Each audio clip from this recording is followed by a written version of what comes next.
नमस्कार, प्रभात साक्षी news centre पर आप सभी का स्वागत है। इस वक्त हमारी जो चुनाव यात्रा है फूलपुर संसदीय क्षेत्र में है। मेरे साथ समाजवादी पार्टी के स्थानीय नेता हैं, जिलाध्यक्ष जी हैं। जी, इस बार क्या लग रहा है, आपके ज़िले में क्या माहौल है जी? हम अपने नेता समाजवादी पार्टी के राष्ट्रीय अध्यक्ष जी। उत्तर प्रदेश के पूर्व मुख्यमंत्री जी। आदरणीय अखिलेश यादव की नीतियों और सिद्धांतों को लेकर के जनता के बीच में जा रहे हैं। जी। हमारे नेता आदरणीय अखिलेश यादव जब भी लोकसभा और विधानसभा के चुनाव आते हैं, हमारे नेता जनता के बीच में घोषणा पत्र जारी करते हैं। विधानसभा चुनाव में हमारे नेता ने घोषणा पत्र जारी किया था। हमारे नेता ने उस समय कहा था कि नौजवानों, तुम मुझे वोट दो, हम तुम्हें बेरोजगारी भत्ता देने का काम करेंगे। हमारे नेता ने किसानों से कहा था कि किसानों, तुम मुझे वोट दो, हम तुम्हें नहर और ट्यूबवेल में पानी फ्री देने का काम करेंगे। महिलाओं से हमारे नेता ने कहा था कि महिलाओं, तुम मुझे वोट दो, हम तुम्हें समाजवादी पेंशन देने का काम करेंगे। बहनों से हमारे नेता ने कहा था कि बहनों, तुम मुझे वोट दो, हम तुम्हें कन्या विद्याधन देने का काम करेंगे। और आपने देखा भारतीय जनता पार्टी पिछले चुनाव में, लोकसभा के चुनाव में जनता के बीच में वादा किया था। उसने कहा था कि 2 करोड़ नौजवानों को हम नौकरी देंगे। उसने कहा था कि हम 15 लाख रुपए की किसानों के खाते में डालने का काम करेंगे। उसने कहा था कि हम प्रथम बैठक में किसानों का, भारतीय जनता पार्टी ने उसको पूरा नहीं किया। और हमारे नेता आदरणीय अखिलेश यादव जनता के बीच में जो घोषणा पत्र जारी करते हैं, उसको वादा पूरा निभाने का काम करते हैं। आज भी हमारे नेता ने घोषणा पत्र जारी किया है। उसने कहा कि भारतीय जनता पार्टी 4 साल की नौकरी देना चाहती है, अग्निवीर, शिक्षावीर, बिजलीवीर बनाना चाहती है। लेकिन हमारी सरकार बनेगी, इंडिया गठबंधन की सरकार बनेगी, तो हम 60 साल की नौकरी देने का काम करेंगे। हम समाजवादी लोग हैं, हम डॉक्टर लोहिया, अच्युत पटवर्धन, आचार्य कृपलानी के मानने वाले लोग हैं। अपने श्रद्धेय नेता माननीय मुलायम सिंह यादव, अंबेडकर को मानने वाले लोग हैं। हमारे नेता जो कहते हैं, हम उसको पूरा करने के, हमारे नेता, हम जनता के बीच में उसको पूरा करने का काम करते हैं जी। और उत्तर प्रदेश में देखें तो मुख्य रूप से जो लड़ाई है बीजेपी और समाजवादी पार्टी के बीच ही हो रही है।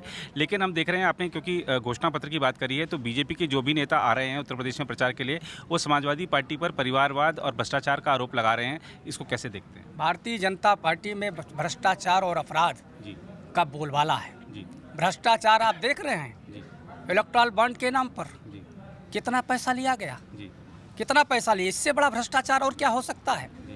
इलेक्टोरल बॉन्ड पे नाम पर कितना पैसा लिया गया, इससे बड़ा भ्रष्टाचार और क्या हो सकता है? जनता सब जान चुकी है।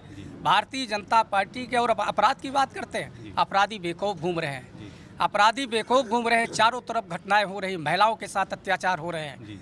मणिपुर की घटना आप लोग देखे होंगे। भारतीय जनता पार्टी जनता के हर मुद्दे पर विफल है।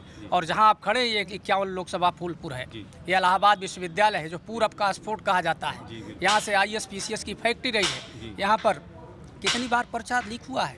यहाँ का नौजवान भारतीय जनता पार्टी को धूल चटाने जा रहा है। आने वाले 25 तारीख के चुनाव में भारतीय जनता पार्टी का सफाया हो जाएगा। और अगर हम देखें, चाहे बीजेपी के नेताओं का आज भी प्रचार हो, तो आज भी वो यही कह रहे हैं कि ये विपक्षी गठबंधन चुनाव तो लड़ रहा है, लेकिन प्रधानमंत्री का कैंडिडेट नहीं बता रहा है।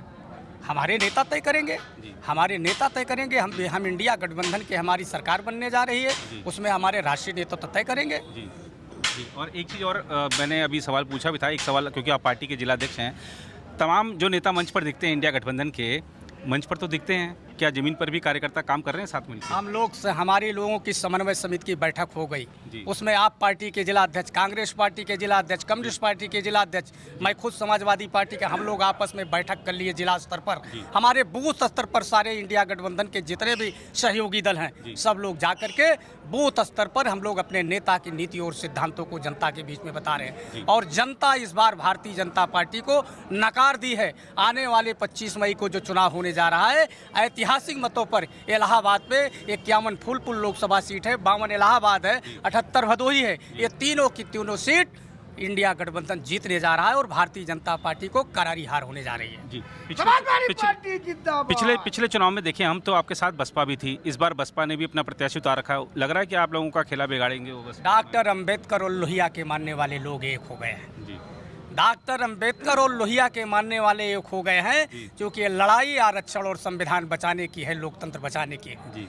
और जनता सब जान चुकी है, सारे लोग एक हो गए हैं। मैंने कह दिया कि डॉक्टर लोहिया और अंबेडकर के मानने वाले लोग एक हो गए हैं। लोकतंत्र और संविधान बचाने की जनता पूरी तरह से ठान चुकी है। और भारतीय जनता पार्टी लोकतंत्र और संविधान खत्म कर देना चाहती है। और यहाँ पर डॉक्टर लोहिया, अंबेडकर के मानने वाले लोग संविधान और लोकतंत्र को बचाने के लिए भारतीय जनता पार्टी को माकूल जवाब देने के लिए तैयार खड़े हैं। धन्यवाद। तो ये थे समाजवादी पार्टी के जिलाध्यक्ष जिन्होंने बड़ी प्रखरता के साथ चुनावी मुद्दों से जुड़े अपनी राय रखी है, साथ ही जो संगठनात्मक स्तर पर यहाँ पर तैयारियां चल रही हैं उसको भी बताया है।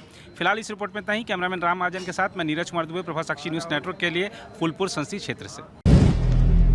अगर आप भी लेना चाहते हैं देश दुनिया की तमाम जानकारी तो आज ही सब्सक्राइब करें हमारे चैनल को।